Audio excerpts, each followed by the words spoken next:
Êxodo, capítulo 19. No terceiro mês, após a saída dos israelitas da terra do Egito, no mesmo dia, eles chegaram ao deserto de Sinai. Eles partiram de Refidim, chegaram ao deserto de Sinai e acamparam-se no deserto. Israel acampou ali diante do monte. Então Moisés subiu ao encontro do verdadeiro Deus. Jeová o chamou desde o monte e disse: Isto é o que você deve dizer à casa de Jacó, comunicar aos israelitas. Você virão com seus próprios olhos o que fiz ao Egito, e como carreguei vocês sobre as asas de águias e trouxe a mim. Agora, se obedecer fielmente à minha voz e guardar o meu pacto, certamente se tornarão minha propriedade especial dentre todos os povos, pois a terra inteira pertence a mim. Vocês se tornarão para mim um reino de sacerdotes, uma nação santa. Essas são as palavras que você deve dizer aos israelitas. Moisés foi então convocar os anciãos do povo e lhe comunicou todas as palavras que Jeová lhe havia ordenado. E todo o povo respondeu unanimemente: Estamos dispostos a fazer tudo que Jeová falou. Moisés falou imediatamente a Jeová a resposta do povo. E Jeová disse a Moisés: Veja, eu virei você numa nuvem escura, para que o povo ouça quando eu falar com você e também para que sempre tenham fé em você. Assim, Moisés relatou a Jeová as palavras do povo. Jeová disse a Moisés: Vá ao povo, santifica-os hoje e amanhã, e eles devem lavar as suas roupas, e devem se aprontar para o terceiro dia, porque no terceiro dia Jeová descerá sobre os montes Sinai, diante dos olhos de todo o povo. Estabelece limites para o povo ao redor do monte e diga-lhes: Tenham cuidado de não subir ao monte, nem toquem em sua base. Quem tocar no monte certamente será morto. Ninguém deverá tocar na pessoa culpada. Ela será apedrejada ou traspassada. Quem quer seja animal, quer homem, não viverá. Mas quando soar a buzina do chifre do carneiro, eles poderão chegar ao monte. Então, Moisés desceu do monte até onde estava o povo e começou a santificar o povo. E eles lavaram as suas roupas. Ele disse ao povo: Apronte-se para o terceiro dia. Não tenha relações sexuais. Na manhã do terceiro dia, houve trovões e relâmpagos. Uma pesada nuvem cobriu o monte e ouviu-se um som muito alto de buzina. E todo o povo no acampamento começou a tremer. Moisés levou então o povo para fora do acampamento ao encontro do verdadeiro Deus. E eles se posicionaram ao sopé do monte. Todo o monte Sinai fumegava, porque Jeová havia decidido sobre eles em meio ao fogo. E a fumaça subia como a fumaça de uma fornalha.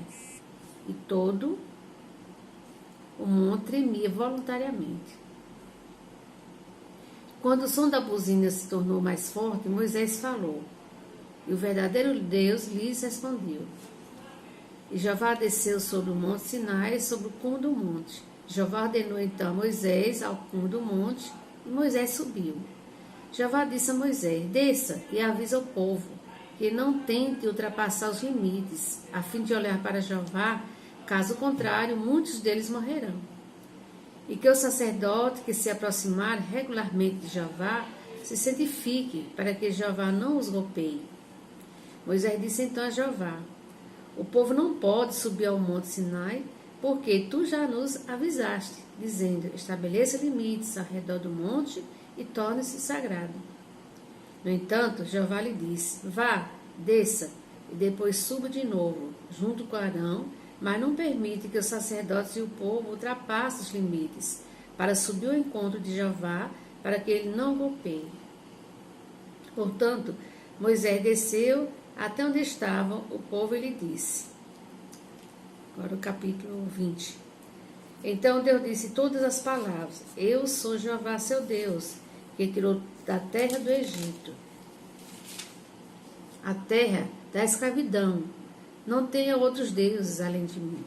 Não faça para você imagem esculpida, nem representação de algo que há nos céus, em cima ou na terra embaixo ou nas águas abaixo da terra. Não se curve diante delas, nem as sirva, pois eu, Jeová, sou um Deus que exige devoção exclusiva e traz punição pelo erro dos pais sobre os filhos, sobre a terceira geração e sobre a quarta geração daqueles que me odeiam. Mas quem demonstrar-me leal, até pela milésima geração daqueles que me amam e guardam os meus mandamentos. Não use o nome de Jeová, seu Deus, em vão, pois Jeová não deixará impune aquele que use seu nome em vão. Lembre-se de manter sagrado o dia de sábado. Trabalhe e faça todas as suas tarefas durante 6 dias, mas o 7º dia é um sábado para Jeová, seu Deus.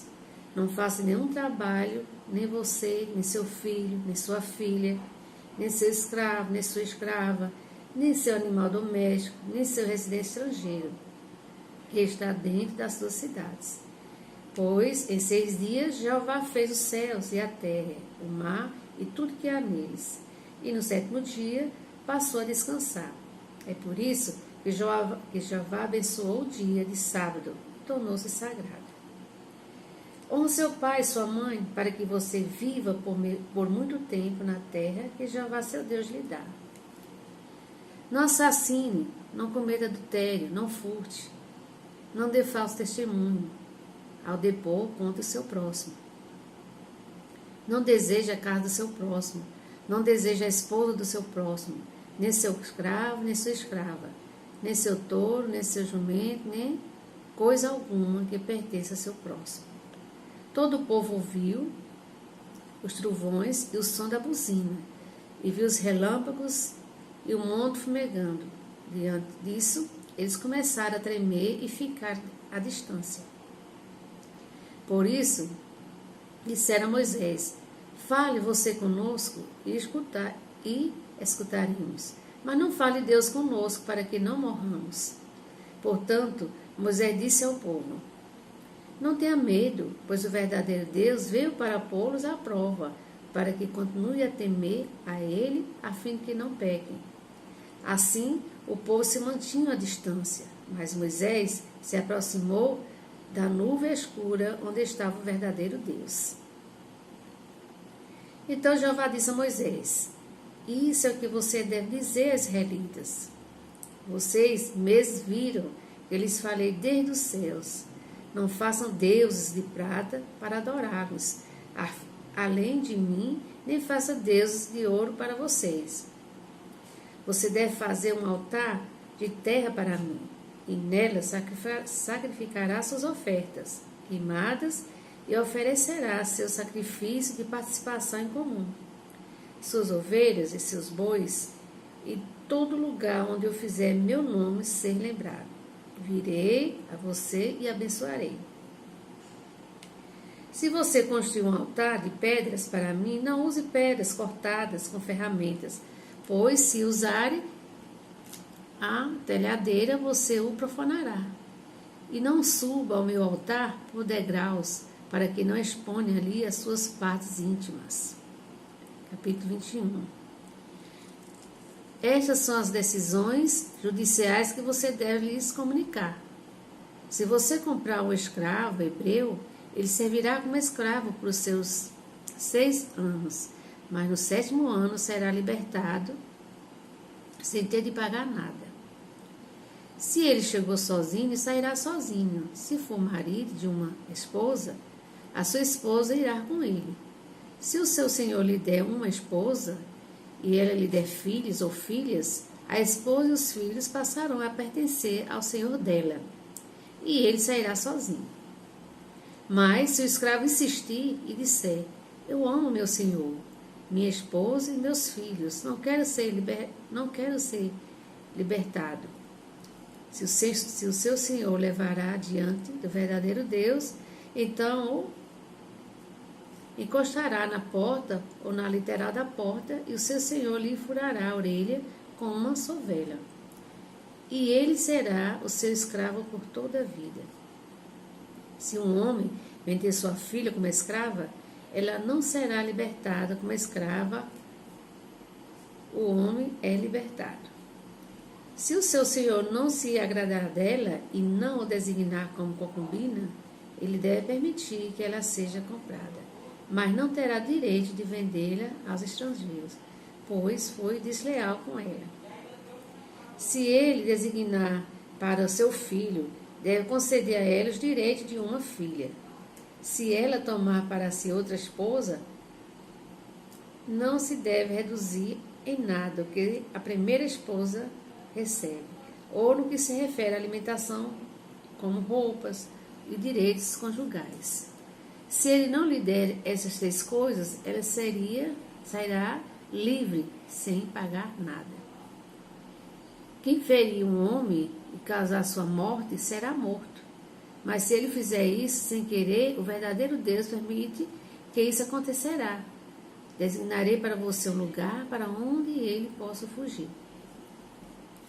Se um homem ficar muito irado com o seu próximo e o matar deliberadamente, esse homem, ele deve morrer, mesmo que você o tenha de tirar de junto do meu altar.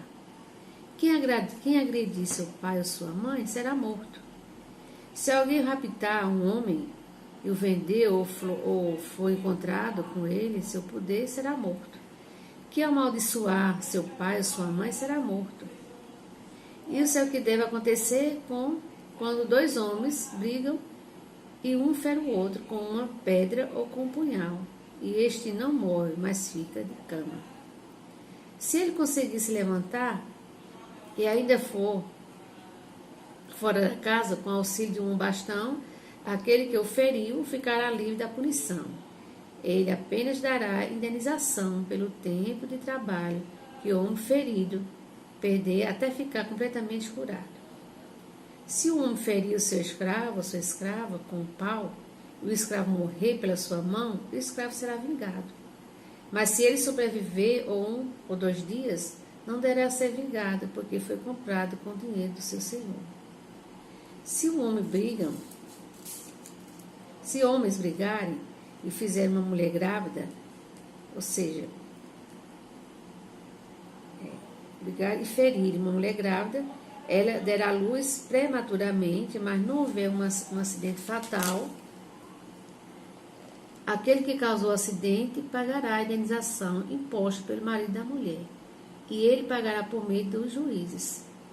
Mas se houver um acidente fatal, isso se dará vida por vida, olho por olho, dente por dente, mão por mão, pé por pé. Queimadura por queimadura, ferimento por ferimento, pancada por pancada. Se um homem ferir o olho do seu escravo ou da sua escrava, o escravo perde o olho, ele deve libertar o escravo em compensação pelo seu olho.